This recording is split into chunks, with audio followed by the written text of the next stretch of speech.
We are going to do some experiments today with liquid nitrogen. Let's get started with some facts first about nitrogen. Nitrogen is number 7 on the periodic table. It makes up about 78% of the air that you guys are breathing right now. Let's take a look back at states of matter. We've been talking about nitrogen gas. Nitrogen gas is naturally occurring in the atmosphere. But what about liquid nitrogen? Liquid nitrogen is what we use in our shop to freeze our ice cream. Liquid nitrogen is made commercially. It's collected by a process called fractional distillation. Liquid nitrogen boils at -321 degrees Fahrenheit. We have to store it in these special insulated tanks so that it doesn't evaporate. Speaking of evaporation, let's get started with our first experiment. This experiment is called the Sub-Zero Geyser, and it's all about evaporation. I'm going to take the liquid nitrogen and fill it up in this measuring cup. As you can see, it's already starting to evaporate. Now is a good time to pause the video. I want you to discuss ways to make a liquid evaporate faster. Put your guesses in and meet me back here to finish this experiment. So I'm taking the liquid nitrogen from the measuring cup and filling up a water bottle about 2 inches full of liquid nitrogen. So it's evaporating right now slowly, but we want to make it evaporate faster. Did you guys guess that heating up a liquid will make it evaporate faster? If so, you are correct. So what I'm going to do is put the liquid nitrogen into a bowl of lukewarm water, and I want to see if it makes it evaporate faster. Let's give it a go.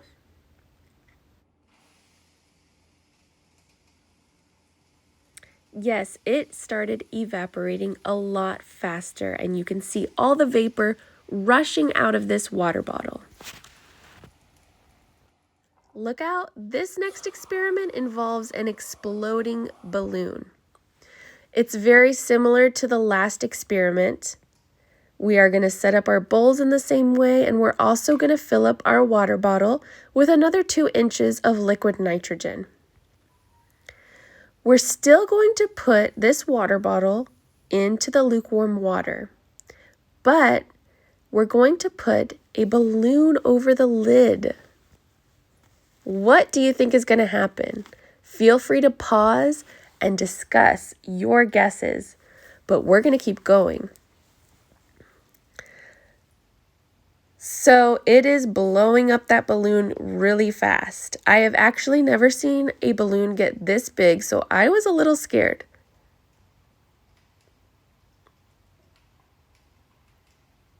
And bam, that was really loud.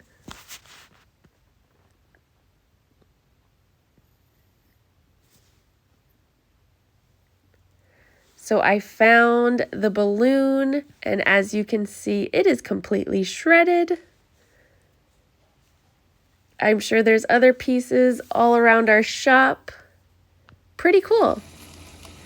This is what was left on the bottle. In this next experiment, we're going to talk about how temperature affects the molecules in the air. Have you ever noticed that when it starts getting cold outside in the fall or the winter, vehicle tires lose their pressure? Why does that happen?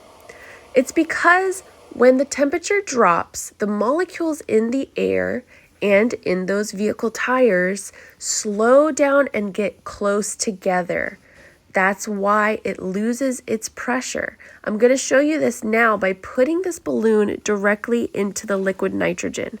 Remember how cold it is? It's -321 degrees, so it's going to have an immediate effect on this balloon.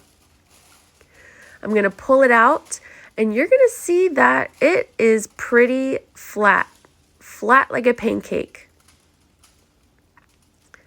Now, the opposite occurs when the temperature warms back up again. If I put my hands on this balloon and warm it up, what's going to happen? Well, it's regaining all of its pressure because those molecules spread back out when the temperature warms up. This is why you don't often have to refill your tires in the spring and summertime. You can try this experiment at home by putting a balloon in the freezer for a couple of hours. All of these experiments are making me really hungry. I think I need a snack. I'm just kidding. We need this Pringles can for our next experiment. Are you guys ready? So by now we've learned two things. One is that liquid nitrogen wants to evaporate back into a gas. And two, you need a special insulated container to be able to keep it as a liquid. So what would happen if I poured liquid nitrogen into this container and tried to put the lid on top? You probably guessed right that we cannot contain liquid nitrogen with any old container. So yes, that top blew right off. That's because when liquid nitrogen evaporates, it expands by a factor of 696. This next experiment is called the cryogenic rose. As you can see here, we have a beautiful fresh rose, and I'm going to put it directly into the liquid nitrogen behind me. I'm going to give it a few swirls in that liquid nitrogen, get it nice and cold. And then we're going to see if it's frozen. I'm going to test this out by giving it a squeeze. And it completely shattered. That rose completely froze in seconds in the liquid nitrogen. Before I end this video, I wanted to give you an up-close look at liquid nitrogen. It looks pretty cool here.